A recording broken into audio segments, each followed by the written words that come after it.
बिस्मिल्लाहिर्रहमानिर्रहीम। अस्सलाम वालेकुम वरहमतुल्लाहि वबरकातुहू। उम्मीद करती हूँ कि आप सब ठीक होंगे।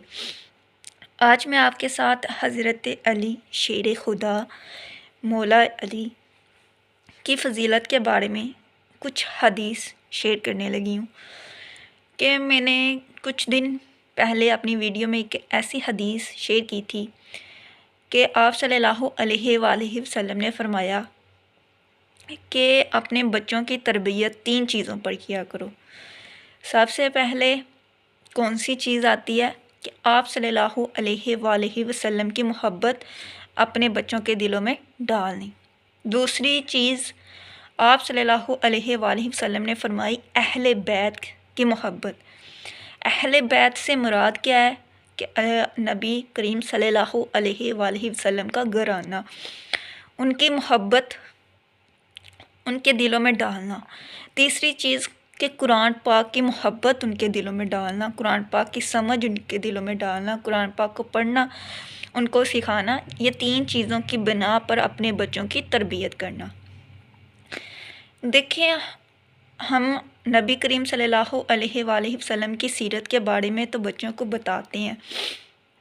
हज़रत अली की फ़जीलत के बारे में लोग बहुत कुछ कम जानते हैं, कुछ ज़्यादा जानते हैं। ठीक है, तो हज़रत अली के बारे में आज मैं कुछ हदीसें आपके साथ शेयर करूँगी। उनकी फ़जीलत, उनका मुकाम अल्लाह ताला ने क्या दिया उन्हें। ठीक है, तो उनकी फ़जीलत के बारे में मैं थोड़ी सी सीरीज़ बनाना चाह रही हूँ कि उनकी फ़जीलत के बारे में लोगों को ज़्यादा से ज़्यादा रहनुमाई की जाए, ज़्यादा से ज़्यादा बताया जाए, क्योंकि अहले बैत की मोहब्बत हमने दिलों में डालनी है। तो अहले बैत आप सल्लल्लाहु अलैहि वसल्लम से शुरू होते हैं, तो फिर आप सल्लल्लाहु अलैहि वसल्लम का घराना आता है। हज़रत फ़ातिमा आती हैं, हज़रत अली आते हैं, ठीक है, हज़रत हसन, हज़रत हुसैन, ठीक है, मौला हुसैन आते हैं। तो इनकी फ़जीलत और इनकी मकामात को हमें जानना बहुत ज़रूरी है, क्योंकि हम अगर अहले बैत की मोहब्बत हमारे दिलों में नहीं है तो हमारा ईमान मुकम्मल नहीं होता। तो सबसे पहले हज़रत अली की फ़जीलत, उनकी सीरत आपके साथ शेयर करने लगी हूँ। तो वो सीरीज़ चलने लगी है कि हज़रत अली के बारे में। आज से तकरीबन मेरी सीरीज़ चलेगी हज़रत अली की। तो हज़रत अली की फ़जीलत शुरू करने से पहले हदीसें तो हर प्यारी हैं, बहुत प्यारी हैं, लेकिन फ़जीलत हर कोई बयान करता है, हर कोई अपना अपना तरीक़ा कार है हर किसी का। लेकिन मैं जो आप हज़रत अली की फ़जीलत की शुरुआत करना चाह रही हूँ वो इस हदीस से करना चाह रही हूँ, क्योंकि ये हदीस वही के तौर पर नाज़िल हुई थी आप सल्लल्लाहु अलैहि वसल्लम पर, जबकि आप सल्लल्लाहु अलैहि वसल्लम मराज की शब उन पर ये वही नाज़िल हुई थी। ये वही क्या है, वही हदीस की सूरत में है।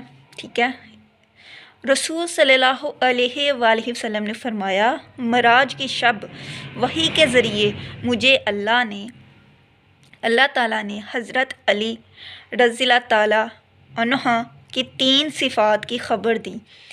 ठीक है, अल्लाह ताला ने आप सल्लल्लाहु अलैहि वसल्लम को 3 ऐसी सिफ़ात की ख़बर दी जो हज़रत अली के बारे में। वो क्या है?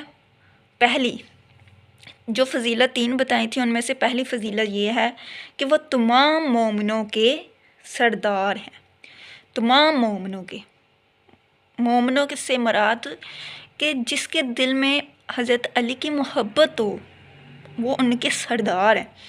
ठीक है, वो हमारे सरदार हैं, हम मोमिनों, हम मुसलमानों के सरदार हैं। अपने सरदार को पहचानना, अपने सरदार की सीरत को पहचानना हमारे लिए ज़रूरी है, हमारे ईमान का हिस्सा है। अगर हम उनको नहीं जान सके तो हम किसी को नहीं जान सकेंगे। ठीक है, जिस तरह कुरान पाक में आता है कि मुझे समझना है तो आप सल्लल्लाहु अलैहि वसल्लम के पास जाओ। तो अगर आप सल्लल्लाहु अलैहि वसल्लम को समझना है तो अहले बैत के पास जाओ। ठीक है, तो दूसरी सिफत जो अल्लाह ताला ने हज़रत अली शेर खुदा के बारे में फ़रमाई कि वो मुत्तकीन होंगे, कि امامت والے ہوں گے۔ یہ صفات دی گئی ہے کہ وہ امامت والے ہوں گے۔ پہلی صفات کیا ہے؟ وہ تمام مومنوں کے سردار ہیں۔ دوسری صفات یہ بتائی گئی کہ وہ امام ہوں گے۔ تیسری صفات کیا ہے؟ کہ وہ قیامت والے دن، قیامت والے روز نورانی چہرے والوں کی قیادت کریں گے، قائد ہوں گے، ان کے رہنما ہوں گے، قائد ہوں گے ان کے۔ یہ تین صفات کہ نورانی چہرے والے کون ہوں گے، ٹھیک ہے۔ آپ صلی اللہ علیہ وآلہ وسلم نے آپ صلی اللہ علیہ وآلہ وسلم سے صحابہ کرام نے عرض کی تھی کہ یا رسول اللہ آپ ہمیں قیامت والے دن کس طرح پہچانیں گے؟ تو آپ صلی اللہ علیہ وآلہ وسلم نے فرمایا تھا کہ میرے بندوں کے ہاتھ اور چہرے اور پاؤں چمکتے ہوں گے۔ تو صحابہ کرام نے عرض کی تھی وہ کس طرح؟ آپ صلی اللہ علیہ وآلہ وسلم نے فرمایا کہ وہ وضو اچھے طریقے سے کرتے ہوں گے، جن کا وضو اچھے طریقے سے ہوگا، ان کے ہاتھ، ان کے چہرے، ان کے پاؤں چمک رہے ہوں گے اور میں پہچان لوں گا کہ یہ میری امت میں سے ہیں۔ سبحان اللہ۔ تو اس دن ان نورانی چہروں کی قیادت جو ہے حضرت علی شیر خدا کریں گے۔ وہ ہمارے امام ہیں، وہ ہمارے سردار ہیں، ٹھیک ہے۔ پھر آپ صلی اللہ علیہ وآلہ وسلم نے فرمایا کہ حضرت علی کا ذکر کرنا عبادت ہے۔ حضرت علی رضی اللہ تعالیٰ عنہ کو دیکھنا عبادت ہے۔ حضرت علی کا ذکر کرنا عبادت ہے۔ حضرت علی کا ذکر کرنا عبادت ہے۔ السلام علیکم ورحمۃ اللہ وبرکاتہ۔